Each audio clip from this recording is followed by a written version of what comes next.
Alors maintenant, on va coder l'animation au scroll. Donc l'animation au scroll, ça va être ceci. Hop, on va faire apparaître la newsletter, par exemple. Voilà. Donc c'est très bien comme ça, c'est très bien comme ça. On va tout simplement descendre. On va utiliser deux choses ici. Donc on a on a React Spring ici, mais on va utiliser également une sorte de petite librairie utilitaire qui s'appelle React Waypoint. Je vais arriver. Point, qui permet de trigger des événements quand on scroll en fait. Quand on scroll, à partir d'un certain point, on va déclencher quelque chose. Ok. Donc voilà, c'est assez simple à utiliser. Vous allez voir, je vais vous expliquer. C'est très simple à utiliser. C'est un petit peu comme ça avec React. En fait, on a beaucoup de librairies utilitaires parce que de base, React est une librairie en fait. Mais bon, c'est tellement utilisé, ça a pris tellement d'ampleur que on peut parler quand même de framework. C'est pour ça que voilà, il y a une sorte de confusion avec tout ça. Mais c'est pour ça aussi qu'on utilise pas mal de librairies externes, comme React Router, qui est d'ailleurs une librairie externe. Ça fait pas partie du pack React de base, même si c'est très utilisé et c'est considéré un petit peu comme la librairie router pour React. Donc on se retrouve ici, on clique sur Scroll, et ici, alors on peut faire clic droit Close All, et on va juste s'ouvrir Scroll ici. Voilà, parfait. Donc, on a besoin de React et de useState. Pour du state, on prend le CSS, c'est fait. On prend import waypoint, donc pour déclencher quelque chose à partir d'un certain point dans notre DOM, quand on va scroller. Et ensuite, on va prendre ici, depuis React Spring, useSpring, animated, et donc from React Spring. React Spring, comme ça. Ok, parfait. Une fois qu'on a ça, on va se créer, allez, d'abord lui, on va se faire en premier. Donc on aura tout simplement plusieurs paragraphes avec la classe scrollTXT. Et à l'intérieur, on va mettre lorem 200, je crois. Alors lorem 200, ça me paraît un peu gros, on va faire lorem 100 peut-être.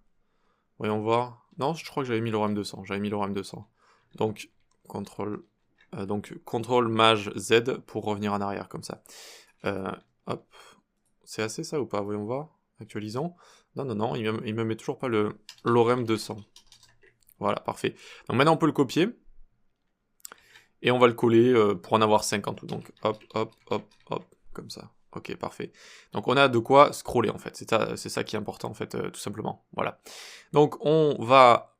Ici, on est au premier paragraphe. Ensuite, on va être au second paragraphe, juste ici. Et quand on arrive à la fin du second paragraphe, donc entre le second paragraphe ici et le troisième paragraphe, eh bien, on vient juste ici et on va écrire waypoint ici, qui vient donc de notre librairie React Waypoint. Et donc, à partir de ce moment-là, dans le DOM, on peut exécuter des choses. Donc, par exemple, je peux dire on enter. Donc, quand je rentre dans ce périmètre, j'exécute cette fonction et je vais log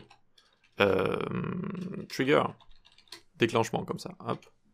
Donc, voyons voir, je mets ça là, j'actualise. Alors, j'actualise comme ça. Class, did you mean class name? Yes. Ici, on peut faire CTRL-H. Et on va tout remplacer par class name, comme ça.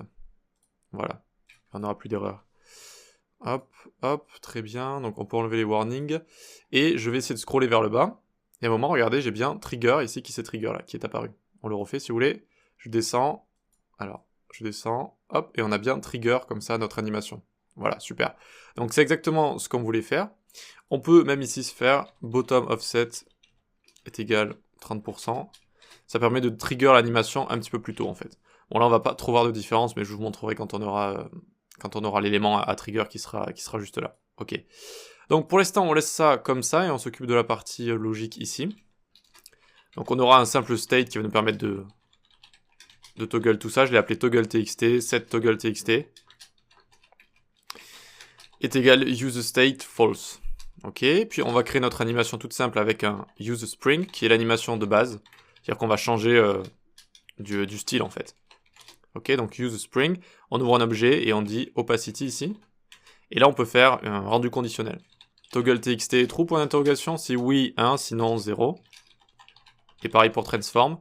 Toggle.txt is true, si oui translate juste.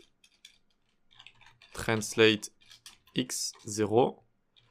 Sinon translate x moins 50%. Moins 50% comme ça. Ok?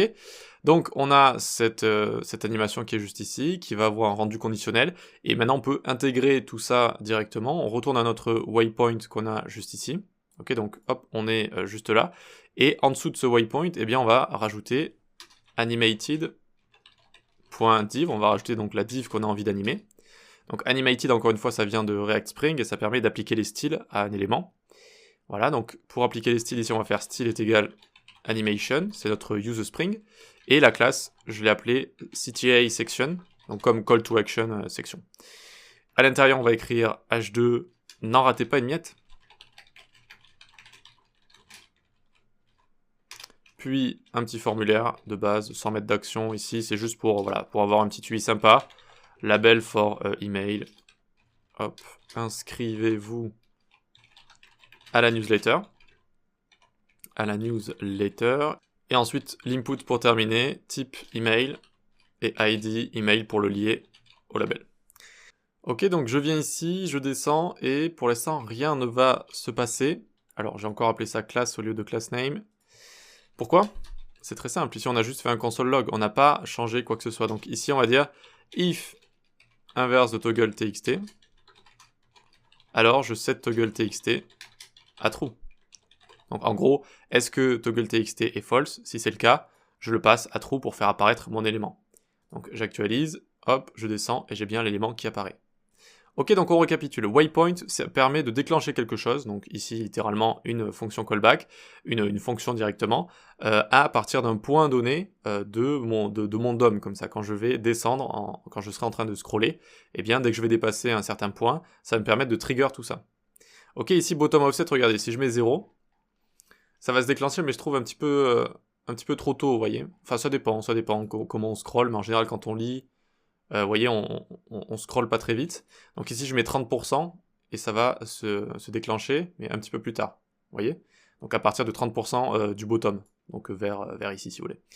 Voilà, très bien, donc ça c'est waypoint, et ensuite ici on a notre animation qui est complètement liée au state qu'on toggle à partir du waypoint, c'est-à-dire que ici mon animation va être à 1 seulement si le state est true, et va translate 0 seulement si le state est true.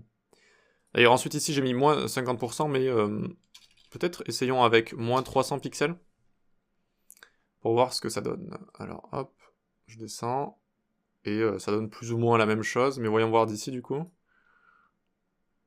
Voilà, bon, ça dépend. Vous pouvez mettre moins 50% si vous voulez. De toute façon, je pense que c'est à peu près la même valeur de toute façon. Donc, mais moins 50%, ça devrait quand même être mieux pour tout ce qui est responsive, etc. Si vous baissez la largeur et compagnie. Donc ouais, allez, laissons le 50% ici. Voilà, bon, je pense que c'est pas trop compliqué. Hein, on déclenche quelque chose à partir d'un certain endroit. Voilà. À chaque fois qu'on a des animations avec React Spring, on entoure bien de animated point l'élément qu'on a envie de créer. Et comme ça, on peut lui passer les différentes, le style qu'on veut en fait pour animer tout ça. Voilà pour ces petites animations avec React Spring, on va pouvoir passer au projet suivant.